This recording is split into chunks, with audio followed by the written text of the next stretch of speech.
네, 2003년 여름 서울 신촌 대학가에선 괴담 하나가 퍼지고 있었습니다.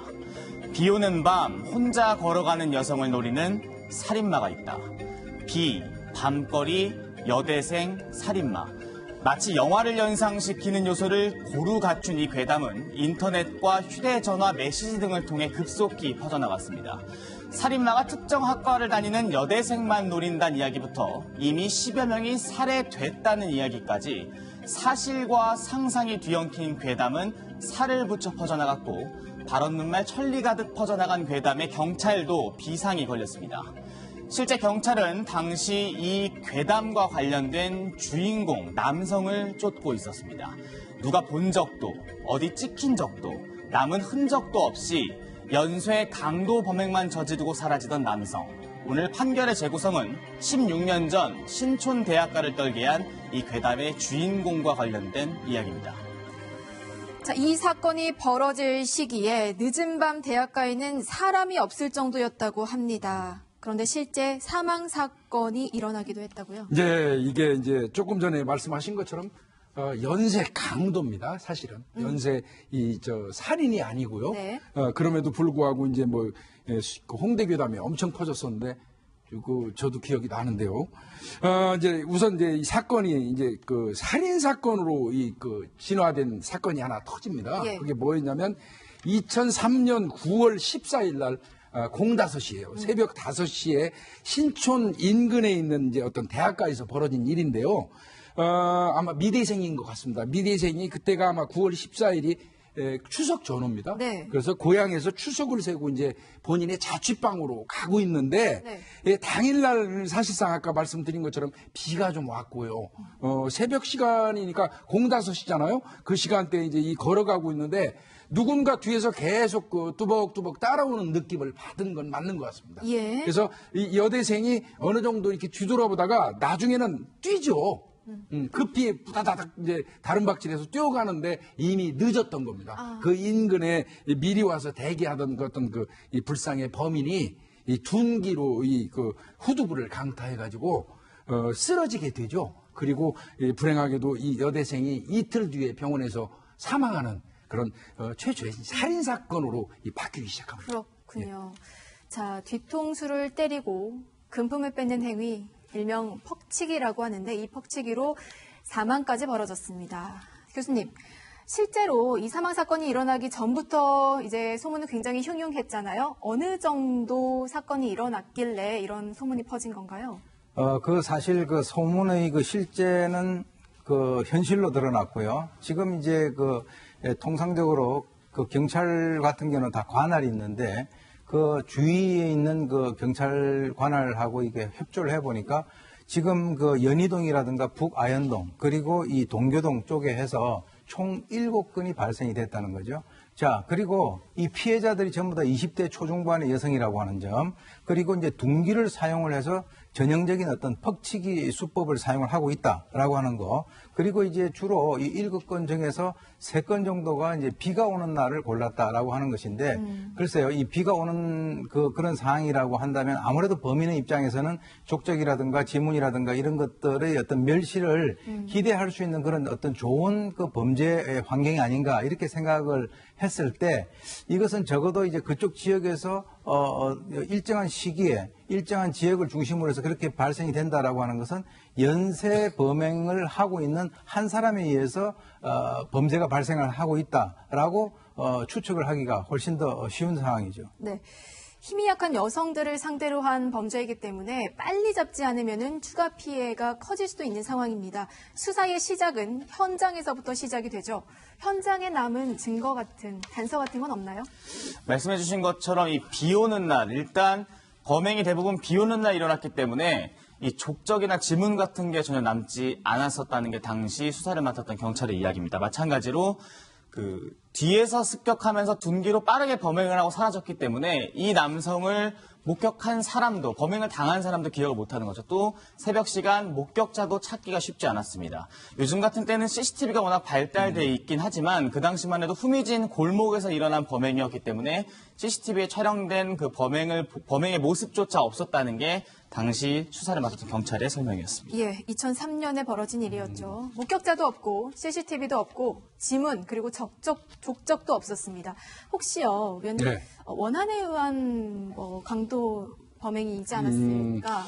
원한 관계 같았으면은 이 타켓이 특정이 되죠. 네. 그런데 이 경우는 제가 기억한 거로는요, 회사원도 있었고요, 방송 지망생도 있었어요. 그런 학원생도 있었고, 또 여대생, 아까 설명드린 여대생 같은 분도 있고, 그러니까 이게 어떤 불특정 다수인인 거예요. 그러니까 누군가 딱 특정되지 않았다는 얘기는 적어도 원한 관계는 아니라는 거죠.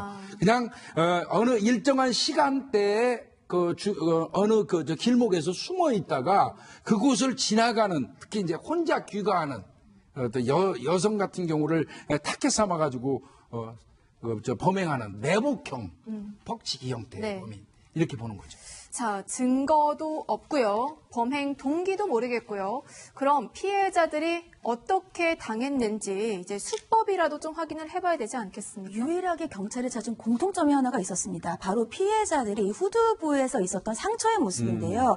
이 상처가 함몰된 모양이라든지 이런 것들이 똑같았어요. 비행인즉슨 이 범행을 사용했던 둔기가 동일했다는 겁니다. 그렇기 때문에 이 둔기에 대한 출처를 찾기 시작했고요. 그래서 네. 경찰은 이 둔기를 찾기 위해서 흉기나 이런 것들이 쓸 수 있는 철물점에 모여있는 곳이 좀 을지로라든지 이런 곳들을 수소문을 했어요. 예. 수소문을 할 때 여기서 구입했던 사람들이라든지 아니면 제작도 이제 염두에 뒀죠. 제작했던 사람들이라든지. 그런데 이렇게 수소문해서 다녔지만 네. 기억이 나지 않는다. 이러한 답변만 받았습니다. 참 저희도 답답한데 경찰이 당시 얼마나 답답했겠습니까? 이때 경찰은요. 영화를 본 모범 범죄일 수도 있겠다라는 생각을 하고 비디오 방을 수색했다고요? 왜 그러냐면 그 당시가 2003년이었습니다. 그래서 이제 여러분 잘 아시는 그 살인의 추억이라고 하는 영화가 4월 25일 날 개봉이 됐고요. 네. 그리고 이제 그 와일드 카드라고 하는 이 영화가 5월 16일 날 개봉이 됐어요. 그러니까 그 유사한 수법으로 해가지고 어떤 특정한 사람, 여성들에 대해 가지고 연쇄 살인을 하거나 또는 퍽치기 수법을 하는 그 영화가 거의 동시에 나왔단 말이죠. 특히 이제 살인의 추억 같은 경우는 뭐 실제 사건하고는 다릅니다. 그런데 그 당시에 비 오는 날에 붉은 옷을 입은 여성을 범행 대상으로 삼는다 하는 이런 어떤 그 괴담도 나왔었죠. 그러다 보니까 그 당시 이제 수사관들이 모여가지고 지금 이 범인이 이런 영화들을 보고 뭔가 모방 범죄를 한 것은 아닐까라고 이제 생각을 해가지고요. 그 인근에 있는 그 비디오 가게에서 이 두 개의 영화를 빌린 남성은 없는지 그것을 수소문하는 그런 어떤 그 노력까지도 했다고 전해집니다. 그러니까 이제 경찰은 피해자들이 모두 신촌대학가 일대에서 피해를 받기 네. 때문에 이 남성 역시나 이 주변에 살 가능성이 높다고 보고 그렇죠. 이 남성들을 혼자 사는 남성들을 그럼 수색을 했겠군요. 네, 그렇습니다. 조금 전에 말씀하신 것처럼 그 즈음에 나온 살인의 추억 같은 거, 이제 비 오는 날 빨간 옷, 이건 이제 사실 영화의 재미를 더하기 위해서 픽션이에요. 제가 직접 만든 봉준호 감독한테 물어보기도 했던 아하. 내용이고요. 실제 화성 사건에는 그런 일이 없었습니다. 그렇고 이제 와일드 카드 같은 거는 쇠구슬 그 퍽치기 사건이거든요. 저도 이제 그 영화 봤는데 요 두 개를 동시에 빌려다 본 혼자 사는 남성. 제가 볼 때는요. 경찰이 워낙에 단서가 없다 보니까 별 희한한 데까지 착안을 한 거예요. 사실은. 그런데 하여튼 뭐 그 인근에 있는 비디오 가게 한 30여 개소 가가지고 두 영화 동시에 빌려간 혼자 사는 남자 20, 30대로 또 줄인 것 같고요. 네. 그래서 그 사람들 한 300명 조사한 것 같고요. 그거 말고도 남자가 혼자 사는 거는 대개 중국집에 음식 시켰을 때 한 그릇 시키는 사람이죠. 아하. 그래 한 그릇 시킨 사람 한 200명을 뽑은 것 같습니다. 그러니까 굉장히 원시 수사를 했는데요. 네. 거기에서 특별한 건 발견하지 못했습니다. 정말 노력 많이 했는데 안타깝네요. 이렇게 경찰이 고문분투하고 있는 사이에 또 다른 피해자가 발생을 했다고요? 그러니까 앞서 이제 여러 가지 영화를 빌린 사람 이렇게 다 봤던 거 사실 누구보다 잡고 싶었던 경찰의 마음이 있었기 때문에 그랬겠죠. 이 누구보다 빨리 잡아야겠다고 생각을 했던 이유는 추가 피해자를 막기 위해서일 겁니다. 하지만 안타깝게도 이 사망 사건으로 번졌던 사건 3주 정도 뒤인 2003년 10월 1일입니다. 새벽에 마찬가지로 비가 내리는 날이었고요. 비슷한 지역에서 또 다른 여성 피해자가 한 명 발생합니다. 이번 사건 그 8번째 피해자가 되겠죠. 8번째 피해자 같은 경우는 사망 사건으로 번지지 않았지만 시간대, 또 비 오는 날씨, 범행의 수법, 지역 등 마찬가지로 이 범인이 추가로 이어진 범행이다라고 유추해 볼 수 있는 가능성이 여러 군데에서 발견됐습니다. 그러네요. 우리가 쫓고 있는 범인의 소행이 확실해 보이는데 당시 경찰은 잠복 수사도 하고 있었잖아요. 예. 뭐 잠복 수사는 지극히 당연한 겁니다.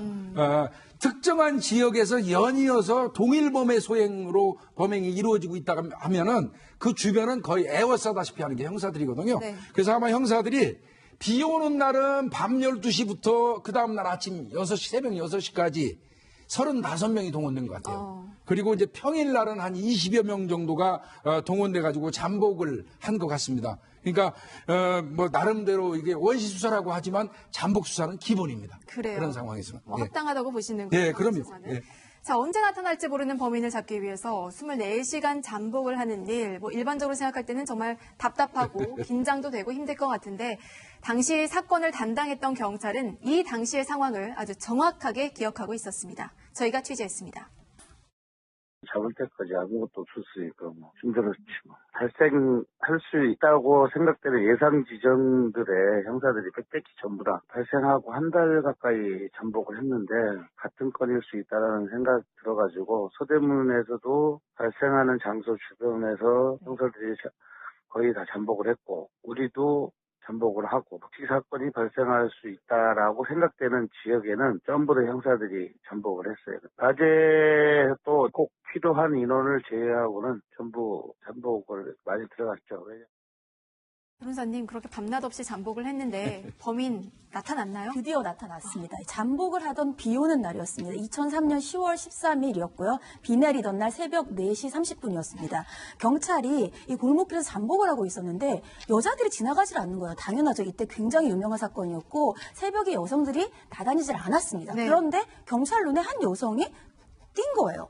경찰들이 이상하다. 이렇게 새벽에 저 여성은 소문도 못 들었나? 그런데 우산 아래로 금발이 보인 거예요. 외국인이라서 이 사건을 몰랐던 겁니다. 그래서 경찰이 그 여성을 딱 주목을 하고 있었는데 여성이 걸어가다가 어느 골목 건물 앞에 딱 이를 보려고 섭니다. 네. 근데 마침 그때 이 건물 뒤쪽에서 둔기를 들고 있는 한 남성이 이 여성에게 접근을 합니다. 아, 수상한 현장을 목격한 경찰. 바로 추격전까지 이어지는 동안은 긴장의 연속이었습니다. 검거의 순간, 직접 사건을 담당한 경찰의 목소리로 들어보시죠. 검거하는 날도 비가 조금씩 오고 그래서 예감적으로 오늘 건이 발생되지 않을까 하는 생각이 들었었어요. 그때 굉장히 촉을 세우고 오늘은 잡아야지라는 그런 생각을 많이 했던 것 같아요. 횡단보도에 서 있는 여자가 우산 쓰고 서 있길래 차량을 우측에 세우고 백미러를 주시하면서 그 여자가 어디 가는지 보고 있었는데 그 뒤쪽에서 차량 세우는 그 사이에서 범인이 흉기를 들고 여자를 향해서 뛰어가는 걸 봤죠, 우리가. 맨 처음에는 우리랑은 거리가 좀 있어가지고 그때 마침 그 신문 배달부 오토바이가 그 자리를 다라라라고 지나가는가 그 범인은 다시 차량 뒤쪽으로 싹 숨었어요. 숨었다 재차 나오는 걸 검거가 자기 범행에 사용했던 거 휘둘리면서 반항하면서 400~500m 정도 도망가가지고 쫓아가서 잡았죠. 정말 다행스러운 것은 이 신문 배달부가 마침 현장을 지나가면서 범인이 멈칫했고 그 사이에 손살같이 경찰이 범인을 검거한 겁니다. 자, 이제야 좀 묻고 싶네요. 왜 30대 남성은 범행을 저질렀다고 하나요? 돈 때문이었습니다. 본인이 사업을 하고 있었는데 동대문에서 이제 재단사 관련된 업무를 하고 있었는데 그 사업 실패로 해서 한 2억 원이 좀 넘는 돈에 문제가 있었고 본인이 돈을 돌려줘야 되는 여러 가지 사람들의 독촉을 받았던 것 같아요. 하지만 이 돈 때문에 벌어졌던 이 범행들 이제 9번까지 했었는데 아이러니하게도 이 남성이 범행을 통해서 벌었던 돈은 한 100만 원이 채 안 됐다. 이런 사실이 나오기도 했습니다. 자, 이 뺏은 돈으로 단지 아이들 장난감을 사줬다고 합니다. 자, 이제 증거가 다 나왔고요. 자백도 했습니다. 살인 혐의가 적용이 됐나요? 이 검찰은 그 당시에 무기징역을 구형했는데요. 법원은 징역 15년을 선고했고요. 이 당시가 2004년입니다. 그러니까 15년이 지난 올해 이 범인은 출소하게 됩니다. 구치소에서 배운 범행 수법으로 제발로 다시 구치소에 갇힌 꼴이 됐는데 올해 출소합니다. 또다시 이런 범죄가 반복되지 않기를 바라겠습니다.